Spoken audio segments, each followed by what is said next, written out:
So today we're doing the lunar spread review. Stay tuned.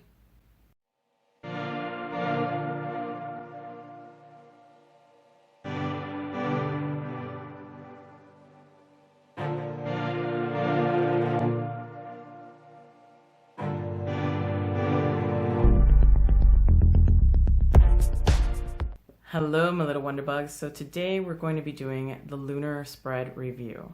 So this spread comes from the book and the tarot deck of the Druidcraft Tarot. Now this tarot deck I've had for over 10 years. It was my first tarot deck, Rider-Waite inspired, and I really enjoy this particular spread right here. I don't know if you can see the name, but it's this spread here. I really enjoy it. It's really great.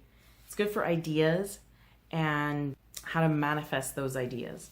So the spread looks like so here. And you're going to, oh, I don't know why it's not in focus. Oh my God. It's not in focus. But whatever. We're going to be doing this spread here on my table in a minute.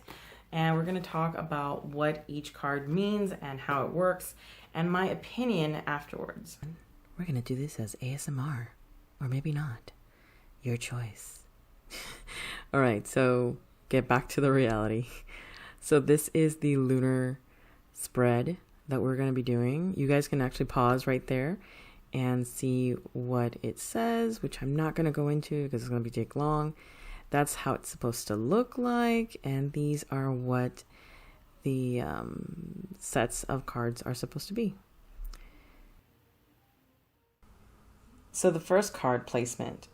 This card represents the dark side of the moon, representing your unconscious feelings surrounding the issue or situation. So it basically tells you what you're not telling yourself, or that you don't want to admit to yourself about the situation or about the question, which is kind of good because, to be honest, sometimes we just don't look at that. We ignore that side of the conversation and or question when we are asking, ourselves something, especially in tarot, just from personal experience. Now, this second card that goes over the first card is the place of the known. So it's basically the card that tells you what you already know about the issue, what you already are aware of, and don't really need anybody to say anything, I guess. If anything, it helps the reader, like myself, confirm what you're already thinking or what you're already aware of. So you know that I'm connecting to what I'm telling you. So in that sense, it's very good. But other than that, if you already know the issue or the problem that you have, you really don't need this particular card. So where the second card represented the light side of the moon or the full moon, this card, number 3, is the card that represents the waxing moon, and is also called the place of promise. And it represents what you need to do and or insight into what needs to get done for things to really start moving in what you are desiring or how you want to perceive with the question or problem or project. Basically, it's advice for things to start moving in the direction that you want it to. And now in placement number 4, it's called a place of increase. So it's basically what you need to do to fully fulfill what you want out of this project, question, desire, or anything of that nature. Where the third one gives you a little bit of insight to get things rolling, this one gives you, okay, at the end you have to do this. Like it's like the full circle of a cycle that you have to complete to get to the end result that you want in your project or question. All right, so placement number 5 is the place of fulfillment. Now, this is the card that would represent basically the outcome as of in the path that you're going at the moment to answer that question.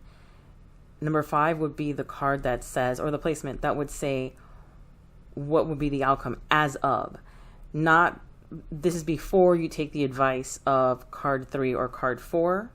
So it's basically saying this is the outcome if you don't, or the outcome that you probably will have at the current moment. All right, last but definitely not least, that is placement number 6, and that placement is the place of rebirth.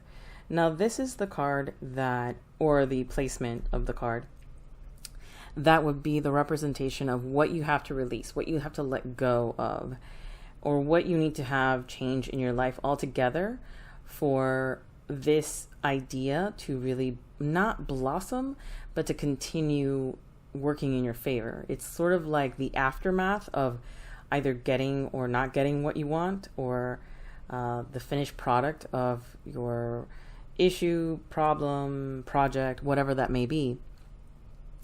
It's sort of like what's next and what you need to do for that thing or that next step. After you achieve what you want to achieve, what do you have to do next to continue achieving it or to make it grow and become more? So in that sense, I can understand it, but still it feels a little kind of like unnecessary for me as a reader, but because I don't think people really care about that too much. They just want to know the answer to their question. So, but I can see where that would be really good for a more in-depth reading, or a reading that has more, I guess you could say, meat for it.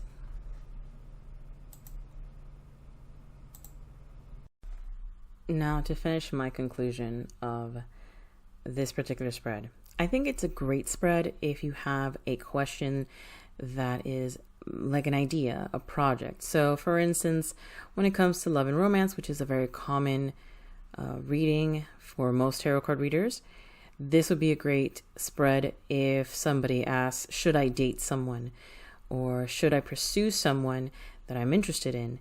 This spread would be actually very beneficial, in my opinion. But I don't feel it would be beneficial if it's like, does like my boyfriend love me? Will he propose? Kind of a thing.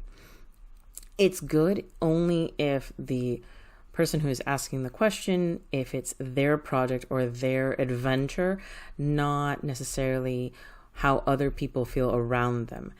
In that sense, it would be very bad. It wouldn't work at all. I do feel like not all the cards are necessary. Some of them can be very redundant, specifically the one where it shows basically the querents, or the person who's asking the question, what they already know, the reason why they're doing this, or what they've already accomplished, or what they already need, just something that they're already aware of. It feels a little bit like unnecessary. The only benefit that I can see from it is for the person who's asking the question to feel that they are being connected with the psychic or tarot card reader.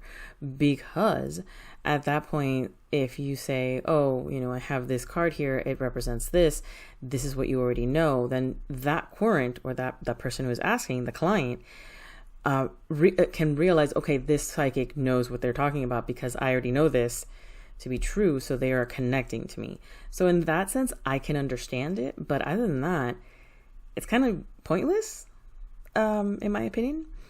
But overall, I think it is a good spread because of the fact that it's good for answering questions about ideas, projects, stuff like that.